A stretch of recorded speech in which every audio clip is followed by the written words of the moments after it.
Thank you very much, Gavin. I'm delighted to be here, and let me welcome IOSH to East London as one of the local members of Parliament, as well as Labour's spokesman on the DWP's brief. Last summer, of course, this was one of the Olympic venues, and thanks to the efforts of this profession, London 2012 was the safest major building project ever. And we're proud in East London of everything that was achieved in the Games and the lead up to the Games last summer. This is our preeminent annual event for health and safety professionals. I very much hope that over the course of these 2 days, you're going to be gaining fresh energy and vision for your very important role of keeping UK workers safe and ensuring that the utmost priority is accorded to employees' health and well-being. Your work is absolutely invaluable, and on behalf of the Labour Party and on behalf of my constituents, I want to express thanks for everything that you do. Good health and safety is vital for the well-being of employees, but also for the success of businesses. This is a very serious business. Countries around the world are right to admire the UK's record, and that record has been achieved by the hard work of members of this organisation. We support rigorous health and safety standards applied with common sense. We want high standards to be maintained in the UK. They are the result, in our view, of sound institutions, of good practice, and as well of legislation. And we don't want those achievements and those standards to be put at risk. Applying common sense, focusing on partnership and on building consensus, instilling a deep commitment to the well-being of fellow employees. In those ways, accidents can be prevented and lives can be saved. Those principles guided what the last government did in this area, and they're going to shape our future approach as well. A one-nation Labour Party embraces those principles today, and we want to enact them in government in the future. I think it's absolutely right to be proud of the UK record on health and safety, but it wouldn't be right to be complacent. Terrible things continue to occur. 173 workers fatally injured last year, and it looks as though the previous downward trend has come to a halt. Deaths from mesothelioma continuing to rise due to past asbestos exposure. 2,347 deaths in 2010. The number of working days lost due to work-related ill health and injury went up a bit last year, 27 million. The average number of days lost per case of work-related ill health or injury increased from 15.5 to 16.8. Workplace injuries and ill health, not including cancer, cost society an estimated £13.4 billion in 2010-11. Now, in my party, we're proud that we introduced the Health and Safety at Work Act 1974, and since then, workplace fatalities have fallen by over 3/4, thanks to safer working environments and changes of culture which that Act helped to bring about. Since 1974, the principles which shaped that legislation, risk assessment, imposing duties on employers, encouraging consultation with the workforce, those have been built on in the European legislation we've just been hearing about, and they've been adopted around the world. And then in 2000, the last government produced Revitalising Health and Safety, setting some ambitious targets for the following 10-year period. And it set 3 targets for the year 2010. First, to reduce workplace fatalities and serious injuries by 10%. Second, to reduce workplace illness by 20%. Third, to reduce consequent sickness absence by 30%. It looks, on the most recent data, as if workplace illness was only reduced by 15% by 2010 compared with the 20% target that was set, but it does look as though the other 2 targets were fully met. The last government also introduced a ban on the import and use of asbestos and big changes to the way asbestos victims are compensated, a new offence of corporate manslaughter to close a previous loophole, a ban on smoking in the workplace, estimated to save at least 700 lives a year, an increase in inspection numbers and activities now unfortunately being reversed, strong action from the Health and Safety Executive on stress and on musculoskeletal disorders, which between them are responsible for over 3/4 of work-related sickness, and HSE stress management standards are now being used as a model around the world.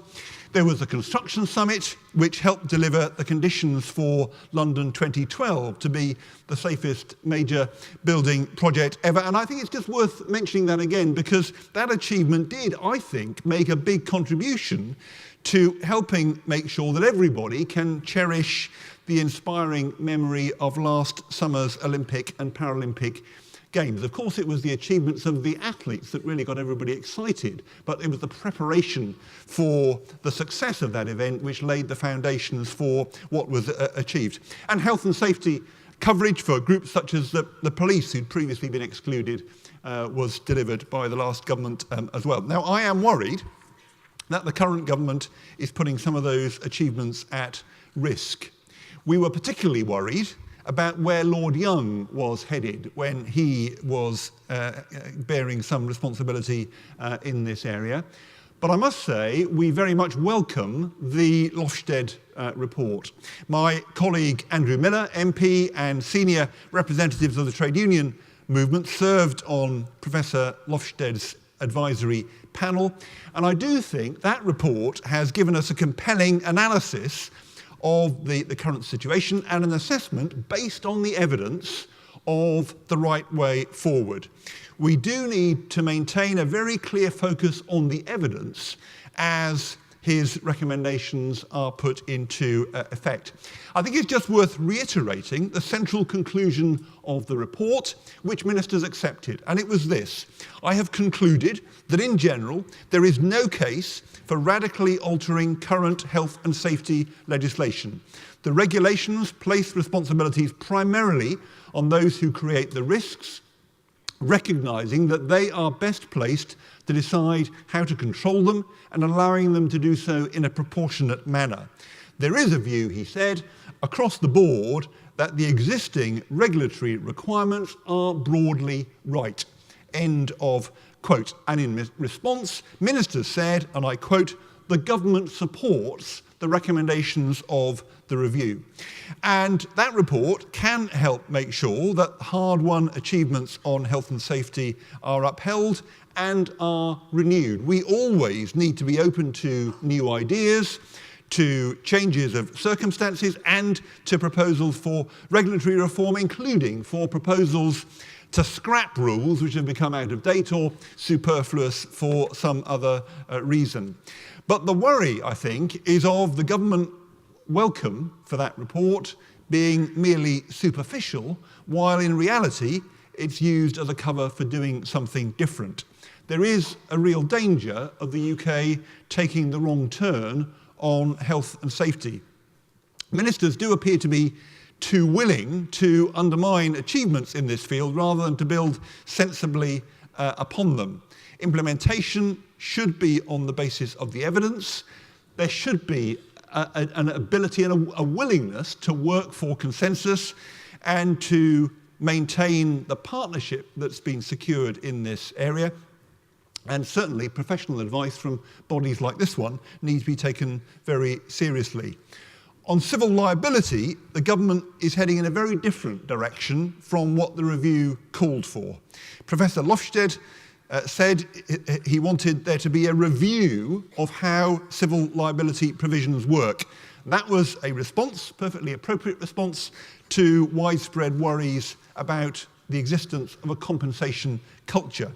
But the report recommended, and again I'm quoting, that regulatory provisions which impose strict liability should be reviewed by June 2013 and either qualified with reasonably practicable, where strict liability is not absolutely necessary, or amended to prevent civil liability from attaching to a breach of those provisions.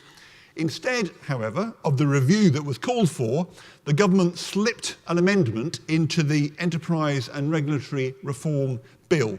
In effect, that amendment will overturn a century's consensus on the balance on compensation claims where workers have been injured. It's going to move costs from the employer to the employee, requiring the employee to rest on the uncertain outcome of a legal case of negligence in order to obtain compensation. Now, if this is indicative of how the government intends to tackle health and safety in the future, we have a problem.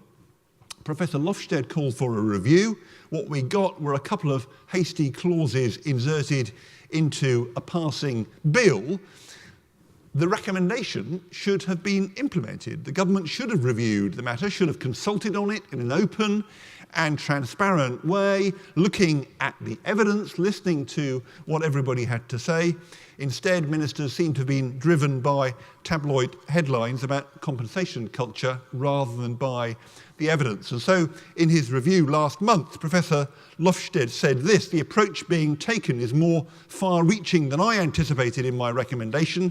If this amendment becomes law, I hope the government will carefully monitor what happens.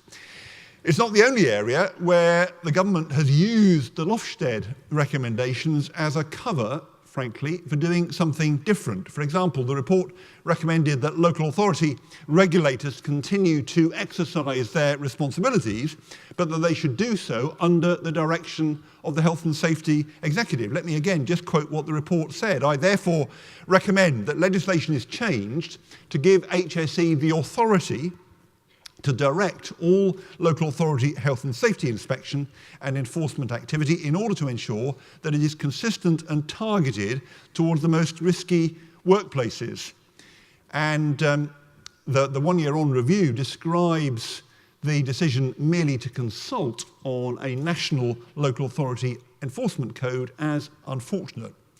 We do, I think, need consistency rather than differing standards within the UK as well as within Europe, as we were discussing a moment ago. But the government, without any evidence, has taken a different view. It's also announced it wants to cut the number of regulations by an apparently arbitrary 50%, when Lofsted, looking very carefully at the evidence, suggested a figure of 35%, and the government has also boasted it wants to scrap or improve 84% of health and safety legislation. There are worries as well about the way the government is implementing the Lofsted proposals to exempt self-employed people from health and safety law. The great strength of that report was the very clear focus on the evidence. In our view, as a result of that, it reached the right conclusions. We want health and safety to develop on a risk-based and proportionate basis, and it should be characterised by common sense. But the government is trying to do something different, ignoring the evidence, aiming instead for a few favourable newspaper headlines. But deviations from the recommendations in that report should not be made for that reason, should not be made on the basis of ideology. They should be backed up by solid evidence. Our approach, were we to be re-elected to government, would be to use Lofsted as a benchmark to guide policy. We don't take an ideological view, flying in the face of evidence or of professional opinion. We would want dialogue and partnership with IOSH, with the trade unions, with businesses, and with business organisations. And I welcome the trade union manifesto, Health and Safety Time for Change. It contains, I think, some very sensible proposals. In government, we took a strong line on inspection regimes, and I do particularly pay tribute to the achievements as a minister of my colleague Bill Mackenzie in the House of Lords, who continues to play a key role in our current frontbench team. The trade unions are also calling for a priority for occupational health alongside injury prevention. That is for appropriate priority for the health bit of health and safety. In government, through the HSE, we were proactive in making that be taken seriously. More recently, work on issues that I mentioned on stress, back injuries, repetitive strain injury, and bullying do seem to have been somewhat deprioritised. Professor Lofstedt, in his recent update, said this: "I welcome HSE's commitment to reduce occupational ill health and hope that the planned stakeholder workshop will result in a range of evidence-based practical interventions that will contribute to a reduction in occupational diseases, including occupational cancers. In government, were we to be in government, we would want to make that area a very firm priority. In government, we would listen to everybody with an interest to target a health and safety culture in work and in society that underpins good business practice, inspires confidence, saves lives, reflects common sense. We want to be consensus makers, not consensus breakers. And we undertake, as a One Nation party, to work with IOSH and others to safeguard and to develop our hard-won reputation for good health and safety practice. We will base our policies on the evidence. And I look forward very much to working with everybody here as we develop those policies in the run-up to the next election. Thank you very much.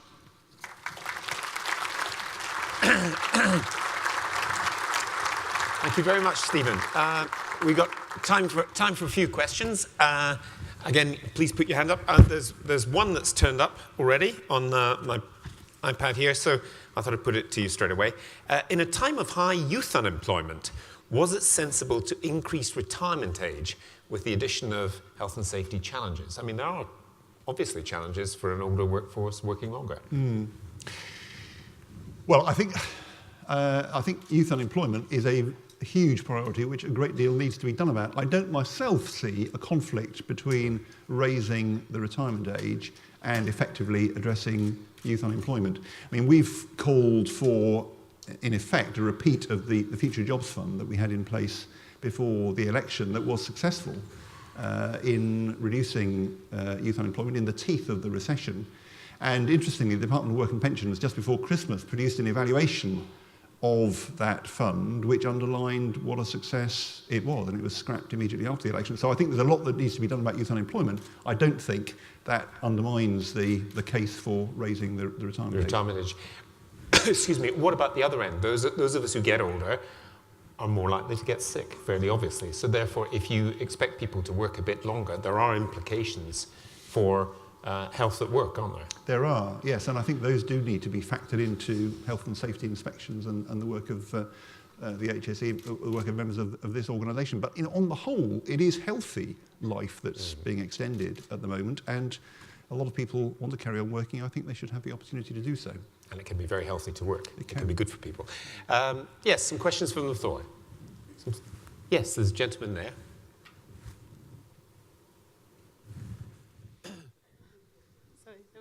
I'm sorry, the light's right in my eyes. Rosemary Campbell, work for Heinz. You mentioned evidence, and evidence is obviously important, and I would agree with you there, but wonder if you could explain what you mean by common sense. Yeah, easier to say than to define. A friend of mine was talking to me recently, a friend who runs a small business, who was saying that he provides computer equipment in schools, including newly built schools, and he was telling me that when his engineers go to a new school building, if there's one bit of the building of the site that still work is underway on, his engineers are told you've got to wear a hard hat to go to the other bit, even though that's carpeted and that sort of thing appears to me to be contrary to common sense. So I do think we have to be able to apply the standards in a way that is not kind of bureaucratically rigid, but recognises that in a situation like that, if you're working in a carpeted classroom, it doesn't make sense for you to be told you have to wear a hard hat. That's what I mean by applying the standards with common sense. Do you want to come back on that? I would say that would be based on evidence that there isn't a risk in that particular area. But thanks for your response. I've never heard anyone define common sense, actually, so well done on that. Some more questions from the floor. Yes. Hello, my name is Thomas Fallon. I'm a Health and Safety Manager with Croydon Health Services NHS Trust. And the question is would a future Labour government recruit more health and safety executive inspectors? Ed Balls has made it clear we're not in a position at the moment to sign up to specific commitments to spend more money in this area or indeed any other. I mean, all I can say at the moment is that we regret the reducing trend in health and safety inspections. Quite what we'll be able to say come the general election about what we will do to address that problem is at the moment uncertain. It's all a matter of money, basically. Yes, certainly is. And we're going to have to do some very hard thinking between now and the election manifesto and set out there how we're going to address this and lots of other challenges. How do you, just to follow up the question from the lady from Heinz there, it's a theme that Lajlo Andor also, he talked about scepticism based on myths, that much of what is done by people in this room could be too expensive myths. How do you, I'm just trying to think how you apply those common sense or evidence-based approach on things that you see which don't make sense without contributing to the myths, because that's one of the problems, isn't it? Hard hat in a place like this seems a bit silly. So how do you get people to have common sense? That's a rather tricky one. It is, and I'd welcome the advice of IOSH about how to do it. I mean, I think what the thing we can do is point to the dramatic improvements in safety as a result of work that's being carried out by members of this profession of increasing inspections and the more risk-based approach and so on. I think the evidence of the benefits is very, very clear. But I agree that we do have to come up with a way of ensuring all this is done sensibly that doesn't contribute to those sort of alarmist headlines. I mean, I'm sure the headlines will continue, but the evidence is very clear. I was going to say the headlines, good luck with keeping the headlines down. But anyway, there's somebody right at the back there on the left.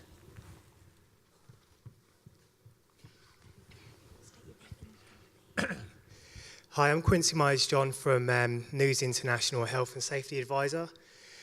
It's a follow-up to a point that you just made there about myths. I keenly look forward to question time every Thursday night where business leaders stand on a panel and often slate about myths of health and safety, but nobody within the government tends to stand up and say, no, you're wrong. I think the only person more recently was a fellow called George Galloway, who managed to talk about deregulation and how this is what you get if you deregulate. Is there any chance that your fellow members would actually start to stand up for health and safety professionals on a televised programme that goes national? Well, I would be delighted to be invited to do that, and very, very happy to do so. I mean, as I say, I think in government we did a lot to strengthen health and safety standards, and the evidence of the benefits of those changes is very clear. We were very happy, Bill Mackenzie and others, to defend that work in government, and welcome the opportunity to do so in the future. Another question from the floor? Yes, there's a gentleman down at the front.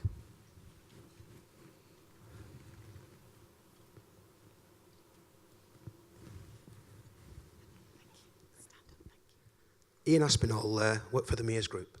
What are your personal views on fees for intervention? On fees? Intervention. Fees for intervention.